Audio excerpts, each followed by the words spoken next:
वाहेगुरु जी का खालसा वाहेगुरु जी की फतेह। हेमकुंड साहिब की यात्रा के ऊपर गए हुए निहंग सिंह जब वापस आ रहे थे तो रास्ते में आते हुए उनकी पब्लिक के साथ मारपीट होती है। मारपीट क्यों होती है, इतना बड़ा विवाद क्यों खड़ा हो जाता है कि वहां पर रास्ते में जो लोग हैं, लोगों ने सड़क को जाम कर दिया और उन्होंने वहां पर डिमांड की कि हेमकुंड साहिब की यात्रा के ऊपर रोक लगाई जाए और कई घंटों तक ये जो यात्रा है कल से अभी तक बंद रही है। इस मामले के अंदर लेटेस्ट अपडेट क्या है ये भी आपको बताते हैं।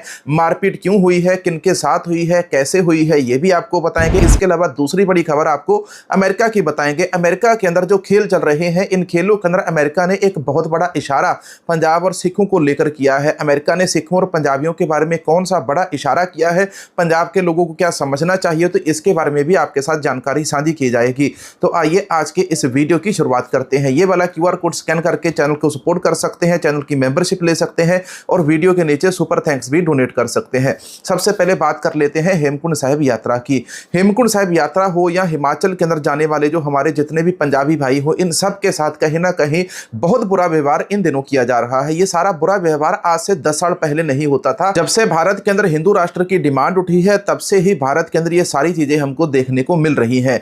भारत के अंदर बार बार सिखों की कृपाण को निशाना बनाया जाता है। अब हेमकुंड साहिब यात्रा के ऊपर जाने वाले सिखों के बारे में रोक लगाने की डिमांड हेमकुंड साहिब वाले रास्ते के ऊपर उठी है और ये जो सारा मामला है कर्णप्रयाग रुद्रप्रयाग यानी कि प्रयागराज के बीच में हुआ है। उत्तराखंड के अंदर भी एक प्रयागराज आता है जिसको ये कर्णप्रयाग और रुद्रप्रयाग कहते हैं। और ये जो कर्णप्रयाग है, कर्णप्रयाग के अंदर कल निहंग सिखों के द्वारा एक होटल मालिक के जो लड़के हैं उनके साथ मारपीट की जाती है। लेकिन ये मारपीट की जो शुरुआत है वो निहंग सिखों के द्वारा नहीं की जाती है। ये जो मारपीट की शुरुआत है वहां पर जो पहाड़ी लोग हैं, कर्णप्रयाग के अंदर जो पहाड़ी भाईचारा है, तो उसके द्वारा ये जो मारपीट की शुरुआत है वहां पर की जाती है। अब पहाड़ियों के द्वारा शुरुआत क्यों होती है, इसका कारण भी आता है। जो निहंग सिख है, इन्होंने एक होटल के सामने अपनी बाइक को पार्क कर दिया था। इन्होंने अपनी बाइक होटल के सामने खड़ी की और बाइक को देखकर जो होटल मालिक है, होटल मालिक के जो लड़के हैं वो निहंग सिखों के साथ बदतमीजी करने लगे कि आपने यहां पर बाइक क्यों लगाई है, यहां पर रास्ता ब्लॉक हो गया है, ये हो गया वो हो गया। तो जो होटल मालिक के लड़के थे उन्होंने निहंग सिखों के साथ बदतमीजी करनी, सिखों के साथ बदतमीजी करनी शुरू कर दी। अब ये जो बातचीत है तू मैं से शुरू हुई और आगे गाली गलौज तक पहुंच गई। जब गाली गलौज तक मामला जाता है तो इतने में आसपास में जितने भी पहाड़ी होते हैं वो सारे होटल मालिक के लड़कों के साथ आकर लग जाते हैं। अब इतने में मामला काफी गर्मा जाता है, तू मैं के ऊपर बात पहुंचती है, फिर गाली गलौज के ऊपर पहुंच जाती है। तो इसके बाद जो पहाड़ी लोग होते हैं, होटल मालिक के जो लड़के हैं, उन्हीं में से एक लड़के ने निहंग सिखों के ऊपर किसी चीज के साथ वार कर दिया, हमला कर दिया। अब सामने से पहाड़ियों ने पहले हमला किया था, निहंग सिखों ने बाद में अपनी आत्मरक्षा के अंदर अपने जो हथियार हैं वो निकाले हैं। लेकिन अब सारे पहाड़ी कहते हैं कि नहीं, निहंग सिखों के जितने भी हेमकुंड साहिब की यात्रा के ऊपर जाने वाले लोग हैं, इन सबके जो शस्त्र है, इन सारे शस्त्रों के ऊपर बैन लगना चाहिए। इसके बारे में हमारे देश का जो मीडिया है, हमारा गोदी मीडिया भी बढ़ चढ़कर इस खबर को दिखा रहा है कि निहंग सिखों ने कृपाने निकालकर आम लोगों के ऊपर, लोकल लोगों के ऊपर हमला कर दिया। इसकी एक छोटी सी खबर मैं आपको सुनाता हूं, खबर सुनिए जरा। हमारी मांग है कि चार धाम यात्रा में जो भी यात्री आते हैं वो हथियारों के साथ ना आए, हथियार पूरी तरह से प्रतिबंधित हों और जब तक ये बात फाइनल नहीं हो जाती, कोई भी यात्री हथियारों के साथ यात्रा नहीं करेगा, तब तक ये हेमकुंड की यात्रा रोक दी जाए।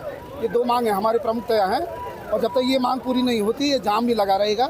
हमको जरूरत पड़ेगी तो हम बाजारों को भी बंद करेंगे। कि ਨਿਹੰਗਾਂ ਦਾ ਜ਼ਬਰਦਸਤ ਹੰਗਾਮਾ ਦੇਖਣ ਨੂੰ ਮਿਲਿਆ। ਨਿਹੰਗ ਸਿੰਘਾਂ ਤੇ ਸਥਾਨਕ ਲੋਕਾਂ ਦੇ ਵਿਚਾਲੇ ਇਹ ਝੜਪ ਦੀਆਂ ਤਸਵੀਰਾਂ ਸਾਹਮਣੇ ਆਈਆਂ ਨੇ। ਸੜਕ ਵਿਚਾਲੇ ਨਿਹੰਗਾਂ ਨੇ ਤਲਵਾਰਾਂ ਦੇ ਨਾਲ ਹਮਲਾ ਕਰ ਦਿੱਤਾ। ਹਮਲੇ 'ਚ 4 ਲੋਕ ਗੰਭੀਰ ਰੂਪ ਨਾਲ ਜ਼ਖਮੀ ਹੋਏ ਦੱਸੇ ਜਾ ਰਹੇ ਨੇ।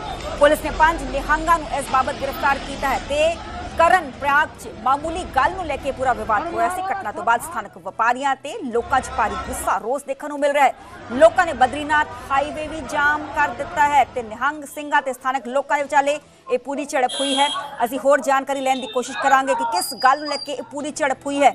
ਪਰ ਨਿਹੰਗ ਸਿੰਘ ਦੱਸੇ ਜਾ ਰਹੇ ਨੇ 4 ਤੋਂ 5 ਨਿਹੰਗ ਸਿੰਘ ਨੇ ਜਿਨ੍ਹਾਂ ਦੇ ਵੱਲੋਂ ਤਲਵਾਰਾਂ ਕੱਢ ਲਈਆਂ ਗਈਆਂ ਤੇ ਸਥਾਨਕ ਲੋਕਾਂ ਤੇ ਤਲਵਾਰਾਂ ਦੇ ਨਾਲ ਹਮਲਾ ਕਰਦੇ ਹੋਏ ਸਾਫ਼ ਤੌਰ ਤੇ ਜੋ ਨਿਹੰਗ ਨੇ ਤਸਵੀਰਾਂ 'ਚ ਕੈਪਚਰ ਹੋਏ ਨੇ। ਪਰ ਪੁਲਿਸ ਨੇ ਇਹਨਾਂ 5 ਨਿਹੰਗਾਂ ਨੂੰ ਕਾਬੂ ਕਰ ਲਿਆ ਹੈ। ਕਰਨਪ੍ਰਯਾਗ 'ਚ ਮਾਮੂਲੀ ਗੱਲ ਨੂੰ ਲੈ ਕੇ ਇਹ ਤਕਰਾਰ ਹੋਈ ਸੀ। ਤਕਰਾਰ ਬਹੁਤ ਜ਼ਿਆਦਾ ਵੱਧ ਗਈ ਕਿ ਨਿਹੰਗ ਸਿੰਘਾਂ ਦੇ ਵੱਲੋਂ ਆਪਣੀਆਂ ਤਲਵਾਰਾਂ ਹੀ ਕੱਢ ਲਈਆਂ ਗਈਆਂ ਤੇ ਸਥਾਨਕ ਲੋਕਾਂ ਤੇ ਇਹਨਾਂ ਤਲਵਾਰਾਂ ਦੇ ਨਾਲ ਵਾਰ ਕਰਦੇ ਹੋਏ निहंग तस्वीरां कैप्चर। इसके बारे में उत्तराखंड के कुछ लोकल फेसबुक पेज है, इंस्टाग्राम अकाउंट है, उनके ऊपर भी बहुत सारे वीडियो शेयर किए गए हैं। तो इसकी भी सच्चाई मैं आपको बताता हूं। इसके बारे में वो लिखते हैं, यदि उत्तराखंड का यही हाल रहा तो सब बेड़ा गर्क हो जाएगा।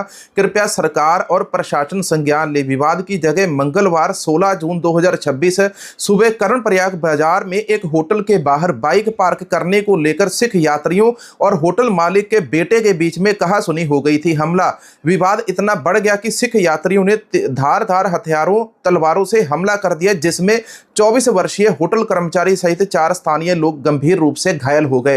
लेकिन यह मामला यहां तक पहुंचा क्यों? क्योंकि लोगों के बीच में इतनी ज्यादा नफरत हमारी सरकारों ने, हमारी राजनीतिक पार्टियों ने भर दी है, जिस कारण आज एक स्टेट का व्यक्ति दूसरे स्टेट के व्यक्ति को देखकर जरा भी उसके अंदर सहन शक्ति नहीं होती। अगर होटल के बाहर बाइक पार्क करने को लेकर यह विवाद हुआ था तो इस विवाद को बातों से भी सुलझाया जा सकता था, लेकिन नहीं। 2 व्यक्तियों के बीच में अगर विवाद होता है तो तीसरे आस पड़ोस में रहने वाले जो लोग हैं सामने दूसरी पार्टी को मारने पीटने तक चले जाते हैं। लोगों को भीड़ के रूप में मौका चाहिए सिखों के ऊपर हाथ उठाने का, क्योंकि ये लोग सिखों की दस्तार से, सिखों के शस्त्रों से जलते हैं। पहाड़ियों को वैसे भी सिखों की जो पगड़ी होती है, सिखों की दस्तार और सिखों की कृपाण ये बहुत ज्यादा चुभती है, क्योंकि पहाड़ियों के साथ सिखों की कभी नहीं बनी है। हमारा इतिहास कैसा भी रहा हो, लेकिन आज वर्तमान के अंदर तो हम उस इतिहास को कहीं ना कहीं सुधार सकते हैं। और इसके अंदर पहाड़ियों को भी इस बात का जायजा होना चाहिए कि अगर लोगों ने तुम्हारी स्टेट के अंदर आना ही छोड़ दिया, 95% जो दुकानें हैं उत्तराखंड की वो केवल टूरिस्ट के सर के ऊपर चलती है। बाकी 5-7% जो वहां पर डेयरी का काम होता है, इसके अलावा बाकी सारा सिस्टम उनका टूरिस्ट के सर के ऊपर चलता है। तो अगर सिखों ने, पंजाबियों ने, देश के लोगों ने उत्तराखंड और हिमाचल जाना छोड़ दिया तो इन पहाड़ियों को इतना ज्यादा महंगा पड़ जाएगा कि इनको पहाड़ों को छोड़कर प्लेन एरिया के अंदर आना पड़ जाएगा। बहुत सारे लोग जाते हैं बाइक के ऊपर जो बहुत ज्यादा हुड़दंग पहाड़ों के अंदर जाकर मचाते हैं, इसके अंदर बिल्कुल कोई दो राय नहीं है। लेकिन दूसरी तरफ जो पहाड़ी है, पहाड़ियों के बीच में भी इतनी ज्यादा नफरत भरी हुई है। सामने से पहले पहाड़ियों ने निहंग सिखों के ऊपर वार किया था, तभी जाके निहंग सिखों ने शस्त्र निकाले थे अपनी रक्षा के लिए। पहाड़ियों से, उत्तराखंड वालों से और हिमाचल वालों से भी मैं रिक्वेस्ट करूंगा कि भाई अगर आपके यहां पर कोई आता है आप उसका आदर सत्कार करो। यह नहीं कि आप सारे लोग भीड़ के रूप में, झुंड के रूप में आ जाते हैं, गिद्धों के जैसे झुंड बनाकर आते हैं और एक व्यक्ति के ऊपर हमला कर देते हैं। और ऐसे के अंदर फिर सामने वाला जो व्यक्ति है वो अपने शस्त्रों का उपयोग करेगा। ये शस्त्र दशमेश पिता गुरु गोविंद सिंह जी ने हमको बख्शे हैं और हर सिख का फर्ज है कि वो अपने साथ शस्त्र लेकर चले। जितने भी पहाड़ी लोग हैं, इन सारे पहाड़ी लोगों ने कर्णप्रयाग के अंदर कल से धरना प्रदर्शन लगाया हुआ है। कर्णप्रयाग के अंदर ये कहते हैं कि यहाँ पर जितने भी लोग हेमकुंड साहिब की यात्रा के ऊपर जाते हैं, 4 धाम की यात्रा के ऊपर जाते हैं, पंजाबी केवल हेमकुंड साहिब नहीं जाते, ये बद्रीनाथ जाते हैं, केदारनाथ जाते हैं, गंगोत्री जाते हैं, यमुनोत्री जाते, तो इन सब के ऊपर वो रोक लगाने की बात कर रहे हैं कि जहां पर भी ये जाते हैं इनके शस्त्रों के ऊपर रोक लगाई जाए, ये शस्त्र लेकर हेमकुंड साहिब की यात्रा या 4 धाम की यात्रा के ऊपर ना जा पाए। और दूसरा, इन्होंने सड़क मार्ग वहां पर बंद किया हुआ था कल से, लेकिन उस सड़क मार्ग को तो पुलिस ने खुलवा दिया। अब आपको दूसरी बड़ी अमेरिका वाली खबर बताते हैं। आप सबको पता है कि अमेरिका, कनाडा के अंदर आज के दिनों के अंदर फीफा वर्ल्ड कप चल रहा है। अब ये जो फीफा वर्ल्ड कप चल रहा है, इस वर्ल्ड कप के अंदर सिखों को श्री साहिब पहनने की और कृपाण पहनने की इजाजत दी गई है। एक तो सबसे बड़ी अपडेट ये आती है। दूसरी बड़ी अपडेट कनाडा से आती है। कनाडा के अंदर एक और जो सिख व्यक्ति है, सिख व्यक्ति सेनेटर बना है। पहले सिख व्यक्ति के तौर के ऊपर वो सिख सेनेटर के रूप में उन्होंने अपने पद को संभाला है, इनका भी नाम बताते हैं। लेकिन तीसरी सबसे बड़ी अपडेट जो हमारी अमेरिका से सामने आती है, अमेरिका ने सिखों को एक बहुत बड़ा संदेश दिया है। स्क्रीन के ऊपर आप इधर ये तस्वीर देख सकते हैं। ये जो तस्वीर है तुर्की देश की जो टीम है, तुर्की देश की टीम फीफा वर्ल्ड कप के अंदर जब खेलने के लिए गई थी तो उस समय फीफा वर्ल्ड कप के अंदर तुर्की की टीम सिख बच्चों को अपने साथ लेकर गई थी। अब ये सिख बच्चों को अपने साथ लेकर गई थी तो वहां पर अमेरिका की जो प्रेस है उन्होंने पूछा था कि तुम सिखों को अपने साथ लेकर क्यों आए हो, तो वहां पर तुर्की के खिलाड़ियों ने कहा था कि हमको सिख बहुत ज्यादा पसंद है, हम इसलिए सिखों को लेकर अपने साथ आए हैं। छोटे छोटे सिख बच्चों को वहां पर फीफा वर्ल्ड कप के अंदर पहुंचाना और सिख बच्चों को स्टेडियम के अंदर ले जाने की जो अनुमति है वो अमेरिका की सरकार, कनाडा की सरकारें दे रही। अमेरिका और कनाडा जो है ये दोनों सिख बच्चों को तरजीह दे रहे हैं फीफा वर्ल्ड कप के अंदर। फीफा वर्ल्ड कप के अंदर सिख बच्चों को वहां पर ले जाया गया और सारी टीमें जब शुरू के अंदर अपने अपने देश का राष्ट्रगान बजाती हैं, अपनी अपनी अरदास पढ़ती हैं, तो उस समय सिख बच्चों को उनके साथ भेजा जाता है। और अमेरिका सिख बच्चों को तुर्की की टीम के साथ भेजकर ये इशारा दे रहा है कि हमारा जो ईरान के साथ विवाद था वो खत्म हो गया है, अब हम भारत की तरफ है। सिखों ने बहुत बड़े पदों के ऊपर उपलब्धियां हासिल की है। एक तो फीफा वर्ल्ड कप के अंदर आता है और दूसरा नाम कनाडा के अंदर एक सिख सेनेटर नियुक्त है, उनका नाम बताता हूं। कनाडा की सीनेट राज्यसभा के अंदर सरदार सरबजीत सिंह मारवा पहले सिख सेनेटर चुने गए, जिससे बहुत बड़ा सम्मान सिखों के लिए साबित होता है। दूसरा नाम यहां पर आता है पंजाब के सरप्रीत सिंह शेरगिल, न्यूजीलैंड की तरफ से खेल रहे हैं, जिसका कल का खेल चर्चा का विषय बना हुआ है। कल सरप्रीत सिंह ने बहुत अच्छा खेल खेला था फीफा वर्ल्ड कप के अंदर। भारत के प्रधानमंत्री मोदी से एक भी शब्द डोनाल्ड ट्रंप के खिलाफ नहीं बोला गया, ना ही उनके जो रक्षा मंत्री है, ना ही उनके विदेश मंत्री के खिलाफ। आप पब्लिक के अंदर आइए और पब्लिक के अंदर आकर माफी मांगिए